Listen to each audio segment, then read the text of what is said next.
अनंत आनंद की साधना। तैत्तिरीयोपनिषद की तृतीय वल्ली भृगुवल्ली में एक बड़ी ही महत्वपूर्ण आख्यायिका आती है। उसमें पंच कोशों की साधना पर मार्मिक प्रकाश डाला गया है। वरुण के पुत्र भृगु ने अपने पिता के निकट जाकर प्रार्थना की, अधीहि भगवो ब्रह्मेति, अर्थात हे भगवान, मुझे ब्रह्म ज्ञान की शिक्षा दीजिए। वरुण ने उत्तर दिया, यतो वा इमानि भूतानि जायन्ते न जातानि जीवन्ति यत् प्रयन्तभिसन्विशन्ति तद्वि जिज्ञासौ तद् ब्रह्मेति। अर्थात हे भृगु, जिससे समस्त प्राणी उत्पन्न होते हैं, उत्पन्न होकर जीवित रहते हैं और अंत में जिसमें विलीन हो जाते हैं, तो उस ब्रह्म को जानने की इच्छा कर।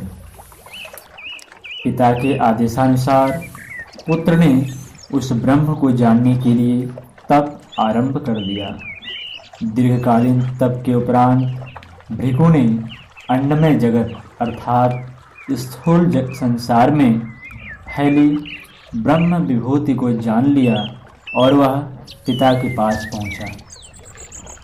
वरुण ने भृगु से फिर कहा, तपसा ब्रह्म विजिज्ञासौ तपो ब्रह्मेति।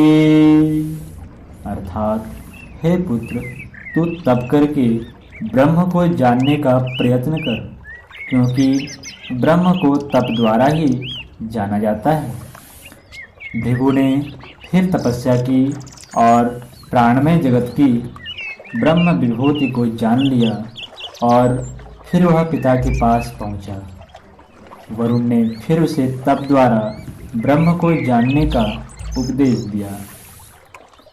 पुत्र ने पुनः कठोर तप किया और मनोमय जगत की ब्रह्म विभूति का अभिज्ञान प्राप्त कर लिया। पिता ने उसे फिर तप में लगा दिया। अब उसने विज्ञानमय जगत की ईश्वरीय विभूति को प्राप्त कर लिया। अंत में पांचवी बार भी पिता ने उसे तप में ही प्रवृत्त किया और भृगु ने उस आनंदमय विभूति को भी उपलब्ध कर लिया। आनंदमय जगत की अंतिम सीढ़ी पर पहुंचने से किस प्रकार पूर्ण ब्रह्म ज्ञान प्राप्त होता है, इसका वर्णन करते हुए तैत्तिरीय उपनिषद की तृतीय वल्ली के 6वें अनुवाक मंत्र में बताया गया है कि आनंदो ब्रह्मेति वैजानात् आनन्दादद् एव खल्विमानि भूतानि जायन्ते आनन्देन जातानि जीवन्ति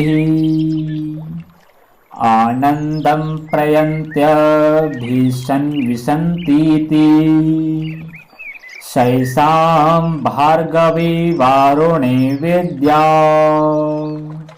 परमे व्योमन प्रतिष्ठिता। उस भृगु ने जाना कि आनंद ही ब्रह्मा है। आनंद से ही सब प्राणी उत्पन्न होते हैं, उत्पन्न होकर आनंद में ही जीवित रहते हैं और अंत में आनंद में ही विलीन हो जाते हैं। उपनिषदकार ने उपर्युक्त आख्यायिका में ब्रह्मानंद, परमानंद, आत्मानंद में ही ब्रह्म ज्ञान का अंतिम लक्ष्य बताया है। आनंदमय जगत के कोष में पहुंचने के लिए तप करने का संकेत किया है। कोषों की सीढ़ियां जैसे जैसे पार होती है, ब्रह्म की उपलब्धि निकट आती जाती है। आगे बताया गया है कि स य एवन्वित अस्माल्लोकात् प्रत्य एतम अन्नमयात्मानं संक्रामते एतम प्राणमयात्मानं संक्रामते एतम मनोमयात्मानं संक्रामते एवं विज्ञानमयम् आत्मानुपसंक्रामते एतम आनंदमयमात्मानुपसंक्रामते। इस प्रकार तैत्तिरीय उपनिषद में कहा गया, जो मनुष्य ब्रह्म ज्ञान को प्राप्त कर लेता है वह इस अन्नमय कोश को पार करता है, इस प्राणमय कोश को पार करता है, इस मनोमय कोश को पार करता है, इस विज्ञानमय कोश को पार करता है, इस आनंदमय कोश को पार करता है। जीवन इसीलिए है कि ब्रह्मरूपी आनंद को प्राप्त किया जाए, न कि इसलिए कि पग पग पर अभाग्य, दुख, दारिद्र्य और दुर्भाग्य का अनुभव किया जाए। जीवन को लोग सांसारिक सुविधाओं के संचय में लगाते हैं, पर उनके भोगने से पूर्व ही ऐसी समस्याएं उठ खड़ी होती है कि वह अभिलाषित सुख जब प्राप्त होता है तो उसमें कुछ सुख नहीं रह जाता और सारा प्रयत्न मृग तृष्णावत व्यर्थ गया मालूम देता है। संसार के पदार्थों में जितना सुख है उससे अधिक गुना आत्मिक उन्नति में है। स्वस्थ पंचकोशों से संपन्न आत्मा जब अपने वास्तविक स्वरूप में पहुंचती है तो उसे अनिर्वचनीय आनंद प्राप्त होता है।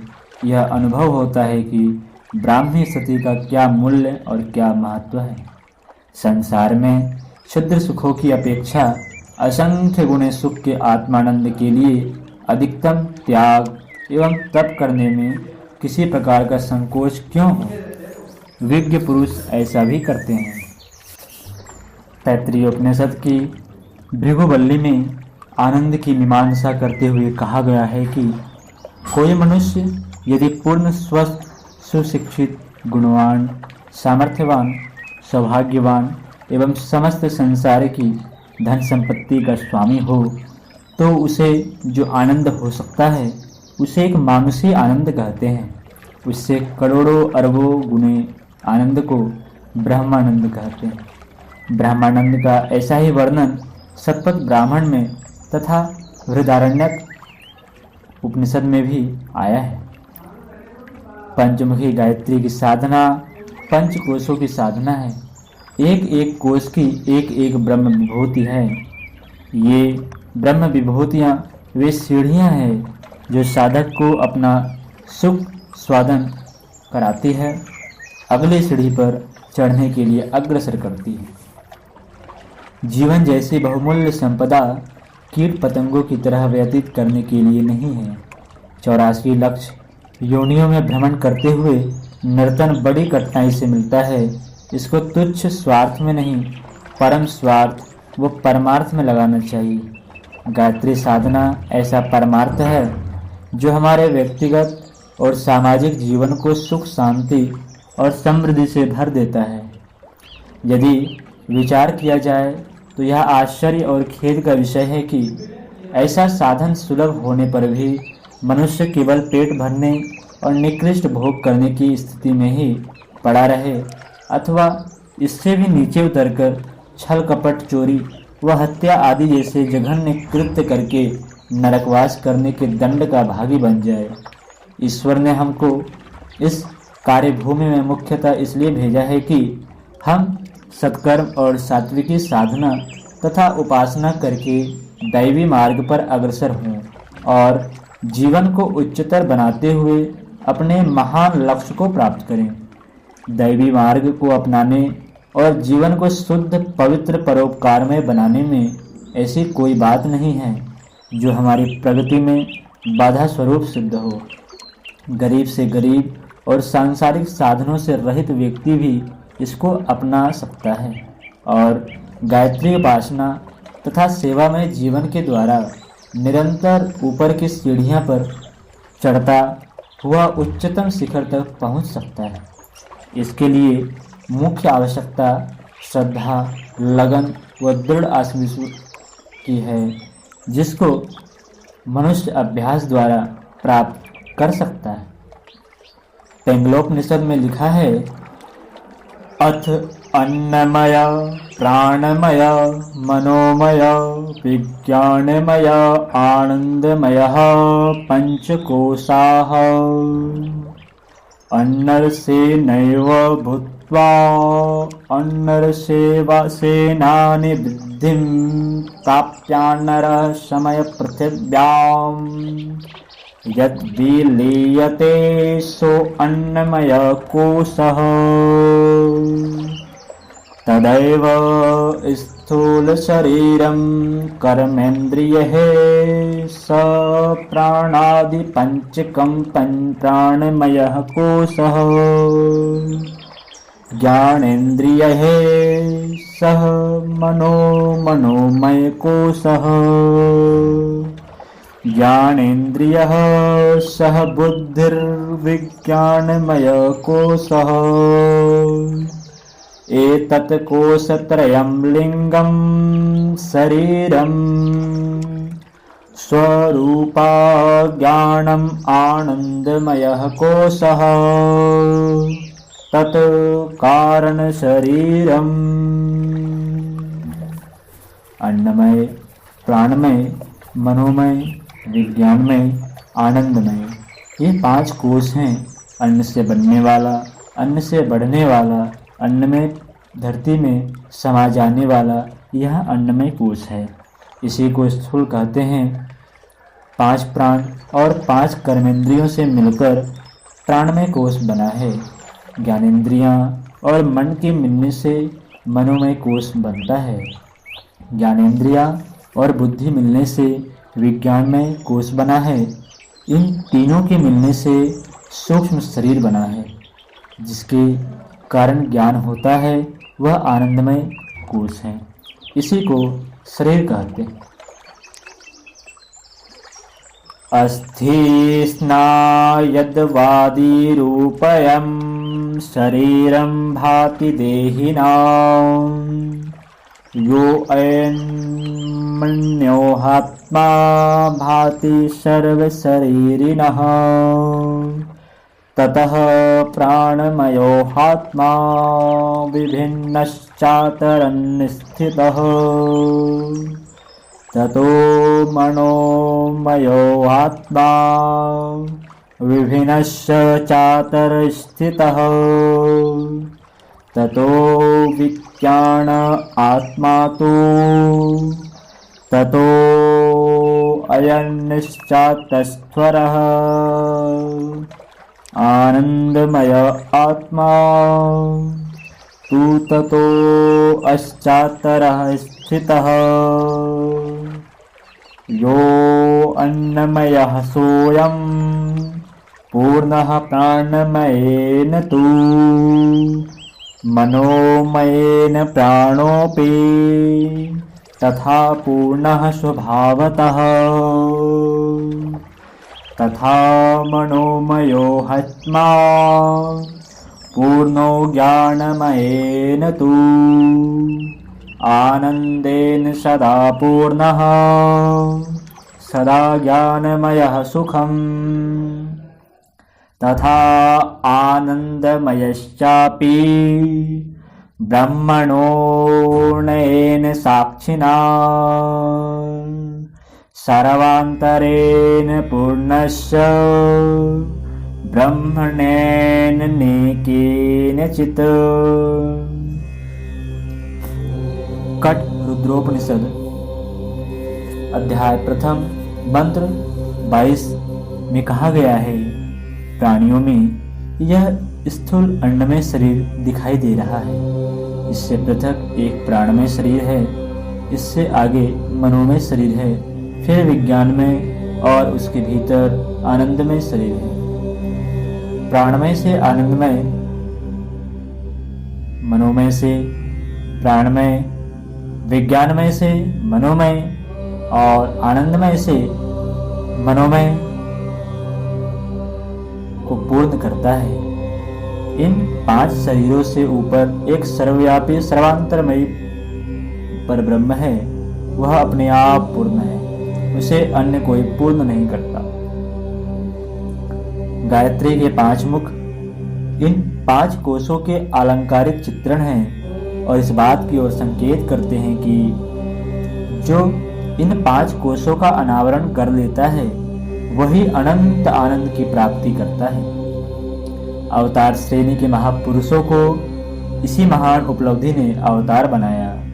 शिव सिद्धि के प्रतीक माने जाते हैं। उस पद की प्राप्ति के पीछे इन 5 कोशों की अनावरण साधना की ही भूमिका प्रमुख है।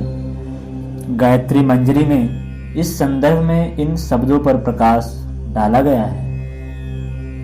गायत्री मंजरी में शिव पार्वती का महत्वपूर्ण उपाख्यान आता है। पार्वती जी शिव जी से पूछती हैं, आप किस योग की उपासना करते हैं, आपको किस तरह सिद्धि प्राप्त हुई है। शिव जी ने 46 श्लोकों में इस पंचकोशी साधना का सारा मर्म स्पष्ट कर दिया है। 5 कोशों की स्थिति, तत्वज्ञान और साधना विज्ञान के साथ उनकी सिद्धियों का बहुत ही क्रमबद्ध ज्ञान दिया है। गायत्री महाविज्ञान तृतीय खंड इसी के आधार पर लिखा गया है। इस पुस्तक के सभी बीज वस्तुतः गायत्री मंजरी में हैं। उससे उनकी असाधारण महत्ता का पता चलता है। यूं तो गायत्री के 5 मुखों में अनेक पंचकों के अद्भुत रहस्य छिपे हुए हैं, पर उन सब की चर्चा यहाँ नहीं हो सकती। यहाँ तो हमें इन 5 कोशों पर ही कुछ प्रकाश डालना है। कोश खजाने को भी कहते हैं। आत्मा के पास ये 5 खजाने हैं। इनमें से हर एक में बहुमूल्य संपदाएं भरी पड़ी है। जैसे धन कुबेरों के यहाँ नोट रखने की, चांदी रखने की, सोना रखने की, जवाहरात रखने की, हुंडी चेक आदि रखने की जगह अलग अलग होती है, वैसे ही आत्मा के पास भी 5 खजाने हैं। सिद्ध किए हुए 5 कोशों के द्वारा ऐसी अगणित संपदाएं, सुख सुविधाएं मिलती हैं, जिनको पाकर इसी जीवन में स्वर्गीय आनंद की उपलब्धि होती है। योगी लोग उसी आनंद के लिए तप करते हैं और देवता लोग उसी आनंद के लिए नर्तन धारण करने को तरसते रहते हैं। कोशों का सदुपयोग अनंत आनंद का उत्पादक है और उनका दुरुपयोग 5 परकोटों वाले कैद खाने के रूप में बंधनकारक बन जाता है। ओम शांति।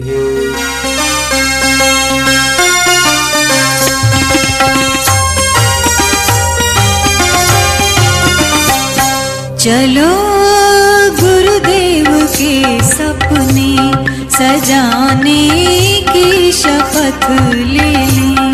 चलो गुरुदेव के सपने सजाने की शपथ ले लें।